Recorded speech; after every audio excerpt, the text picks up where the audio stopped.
vocês acompanharam a historinha que tia Ju contou para vocês, a gente vai reproduzir a letrinha de iguana, da palavrinha iguana. Aí a gente vai fazer com o izinho, o próprio i dela, vamos fazer uma iguana. Vamos acompanhar como é que se faz?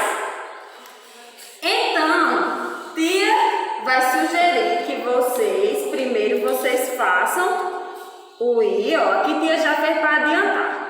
O izinho pode ser com uma régua, ó. O i, esse i aqui é cursivo. Pega uma coisinha redonda e faz aqui a cabecinha. Depois tia fez uns triângulos assim, ó. Tia desenhou bem direitinho aqui para vocês. Tia só adiantou. E por fim, tia fez aqui a caldinha, ó. A cauda da nossa amiga iguana. E fez também o pezinho, ó. Tá certo? Fez a mãozinha dela. Olhos e boquinha. Então, quando vocês fizerem esse i, ó, mostrem para a criança o formato da letra i, não é, gente? Vamos mostrar para ela o formato da letrinha i cursivo. Claro que pelo desenho da Iana eu fiz um pouquinho esse i mais curvadinho.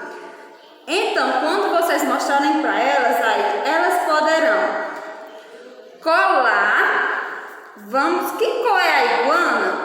Você pesquisou aí no seu celular. Que cor era essa iguana? Era verde, azul, vermelha? Ah, tia vai pegar aqui folhas verdes e vai colar.